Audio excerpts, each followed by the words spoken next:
Le syndrome de Noonan est une maladie génétique qui se manifeste par des caractéristiques morphologiques.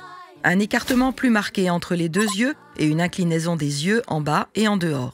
Une chute de la paupière supérieure, aussi appelée ptosis. Des oreilles basses implantées en rotation postérieure avec un bord externe épais. Un cou court avec un excès de peau. Une déformation du sternum et un thorax large. Avec l'âge, ces traits deviennent moins caractéristiques. Des anomalies cardiaques sont très fréquentes, à la fois des malformations, mais également des cardiomyopathies hypertrophiques correspondant à un épaississement global ou localisé du muscle cardiaque. Une cryptorchidie chez les garçons, c'est-à-dire des testicules non palpables dans les bourses. Des difficultés alimentaires dans la petite enfance. Une croissance souvent altérée entraînant une petite taille, parfois majorée par une scoliose. La taille adulte moyenne se situe autour de 152 cm chez la femme, de 162 cm chez l'homme. Une hypotonie est possible dans l'enfance, ainsi que des troubles d'apprentissage fréquents, accompagnés parfois d'un déficit intellectuel. Une épilepsie est parfois observée. Des atteintes dermatologiques avec une peau granuleuse sur le visage et les membres, parfois des taches pigmentées. Un gonflement d'une partie du corps appelé lymphodème peut également apparaître. On peut aussi observer certaines atteintes auditives et visuelles, telles qu'une audition altérée, des otites chroniques, une surdité de perception, un strabisme ou une myopie sont également très courants. Enfin, des manifestations auto-immunes sont possibles. Le syndrome de Noonan est apparenté à d'autres syndromes, comme le syndrome cardio-fascio-cutané et le syndrome de Costello.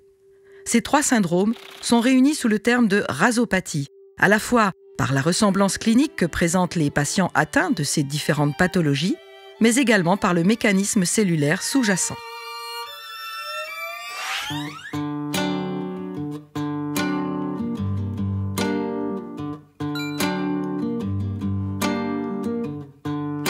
Le diagnostic de syndrome de Noonan est d'abord clinique, mais il est parfois très difficile de l'affirmer compte tenu de la variabilité des manifestations. Les arguments évoquant le syndrome varient en fonction de l'âge. En période néonatale, le syndrome est évoqué devant une hypotonie, des difficultés alimentaires, une cardiopathie, une cardiomyopathie ou des œdèmes.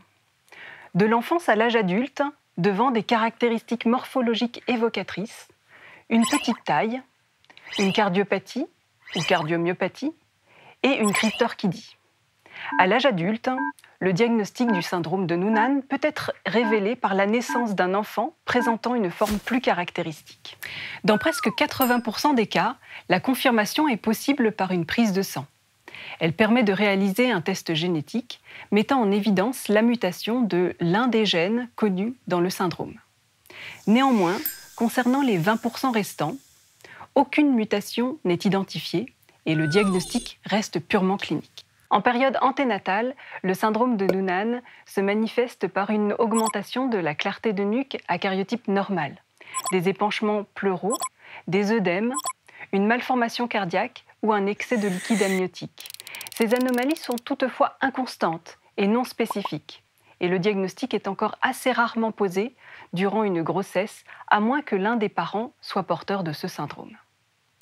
La prévalence du syndrome de Noonan à la naissance varie entre 1 sur 1000 et 1 sur 2500 naissances. Il touche aussi bien les filles que les garçons. Pour mieux comprendre, rappelons quelques notions de génétique. Le corps humain est constitué de milliards de cellules. Chaque cellule renferme dans son noyau les chromosomes qui portent l'information génétique propre à l'individu. Notre patrimoine génétique repose sur 46 chromosomes, organisés en 23 paires. Chaque paire est composée d'un chromosome d'origine maternelle et paternelle. Les 22 premières paires sont similaires chez l'homme et la femme et sont appelées autosomes. La 23e paire, quant à elle, détermine le sexe de la personne. Les chromosomes sexuels chez la femme sont XX et ceux de l'homme XY. L'ensemble de notre patrimoine génétique est appelé génome. L'ADN qui constitue les chromosomes code pour environ 25 000 gènes. Ils contiennent les informations nécessaires au développement et au fonctionnement du corps. Les gènes présents sur les autosomes sont donc eux aussi présents en 2 copies, maternelle et paternelle. Un gène code pour une protéine unique, qui a un rôle bien précis dans l'organisme. Une mutation dans le gène peut perturber la production ou la fonction de cette protéine et parfois être à l'origine d'une maladie génétique. Le syndrome de Noonan est une maladie génétique qui est de transmission autosomique dominante dans la majorité des cas, c'est-à-dire qu'il suffit qu'une anomalie touche un seul exemplaire du gène pour que la maladie se développe. Plus d'une dizaine de gènes sont impliqués dans le syndrome de Noonan. Dans 80% des cas, le syndrome de Noonan est dû à un accident génétique survenant à la conception de l'enfant. On appelle cela des cas sporadiques, mais il existe aussi des cas familiaux où la transmission se fait de génération en génération. Une personne atteinte a 50% de risque d'avoir des enfants également atteints de ce syndrome, quel que soit leur sexe et le gène impliqué. Un conseil génétique sur le risque de transmettre la maladie à sa descendance et sur les différentes options qui s'offrent est recommandé pour le couple ou pour le patient quand celui-ci est en âge d'avoir des enfants. Le diagnostic prénatal peut être réalisé par biopsie de trophoblaste ou par amniosynthèse si la mutation a été identifiée au préalable chez un membre de la famille. Il est par contre plus difficile d'établir ce diagnostic durant une grossesse, en l'absence d'antécédents, car les signes échographiques sont non spécifiques et inconstants.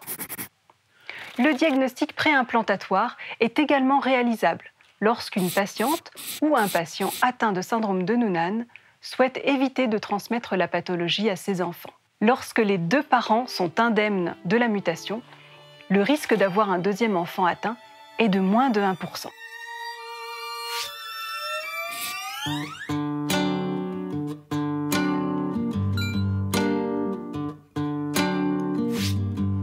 Une fois le diagnostic établi, un bilan cardiaque, rénal et hématologique doivent être systématiquement réalisés s'ils n'ont pas déjà été réalisés avant la confirmation.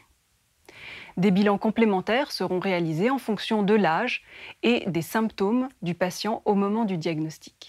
Il n'y a pas de traitement spécifique, mais une prise en charge pluridisciplinaire est nécessaire et doit être adaptée en fonction des symptômes développés.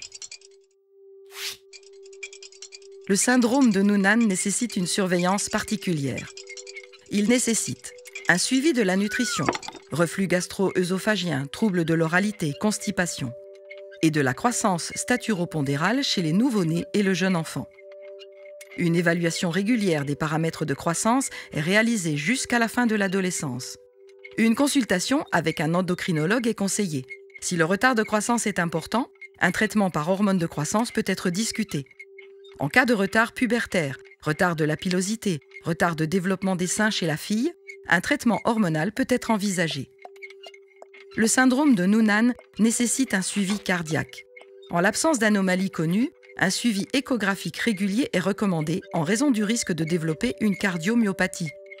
Ce suivi sera annuel jusqu'à l'âge de 3 ans, puis tous les 2 à 3 ans jusqu'à 20 ans, puis tous les 3 à 5 ans à l'âge adulte.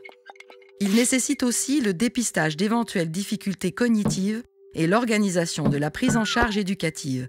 Les performances scolaires et les capacités intellectuelles devraient être réévaluées avant l'entrée en classe préparatoire. Des examens complets de l'audition et de la vue sont recommandés. Au besoin, un IRM cérébral et cervical peut être réalisé. D'autres points sont également à noter. Avant toute intervention chirurgicale, un bilan de coagulation sera réalisé et des précautions supplémentaires devront éventuellement être prises en cas de perturbation de ce bilan pour éviter ou traiter rapidement un saignement excessif pendant ou après l'intervention. Les malades ayant une tendance au saignement doivent d'ailleurs éviter d'utiliser de l'aspirine ou tout autre médicament qui ralentit ou empêche la coagulation du sang en dehors d'une prescription médicale. Une consultation avec un orthopédiste sera indispensable en cas de déformation de la colonne ou d'autres anomalies osseuses. La déformation du sternum est difficile à corriger et a plus un but esthétique que fonctionnel.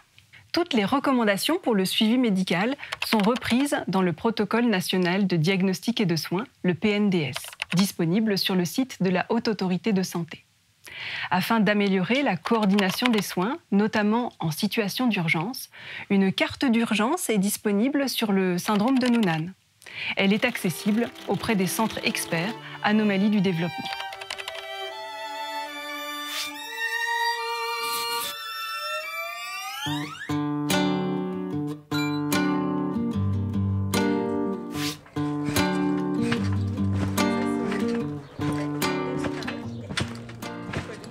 Je m'appelle Alissa, j'ai 9 ans, je suis en classe de CM1. J'ai une maladie, c'est le syndrome de Noonan.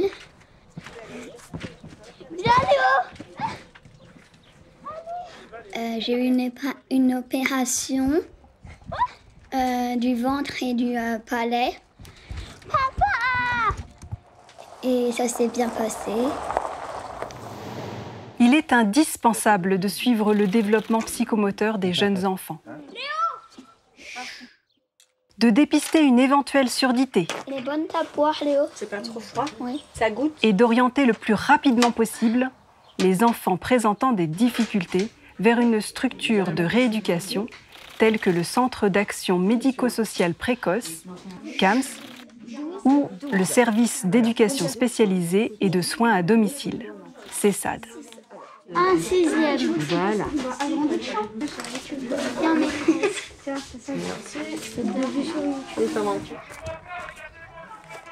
En cas d'hypotonie, de retard psychomoteur ou de troubles de la motricité fine, une prise en charge en kinésithérapie motrice ou en psychomotricité peut être mise en place. En cas de troubles du langage, une rééducation orthophonique soutenue peut être très bénéfique. Je prépare ma liste pour mes cadeaux. Je suis fière de moi parce que j'ai vécu un moment difficile avant mon opération. Maintenant, ça a changé ma vie, ça a changé la vie de mes parents, de mes soeurs et mes frères et sœurs. Et oui, je suis très, très contente. Ma maladie, pour moi, elle n'est pas là en fait. En plongeant. Par ailleurs, le déficit intellectuel, lorsqu'il est présent, est généralement peu sévère. La plupart des enfants peuvent suivre une scolarité normale avec un soutien complémentaire, en orthophonie, en psychomotricité, avec des AESH ou accompagnant des élèves en situation de handicap. La petite taille, les déformations osseuses, le retard de langage dans les premières années de vie, les troubles de l'élocution, une déficience auditive ou des troubles visuels peuvent entraîner des gênes dans la vie quotidienne et scolaire.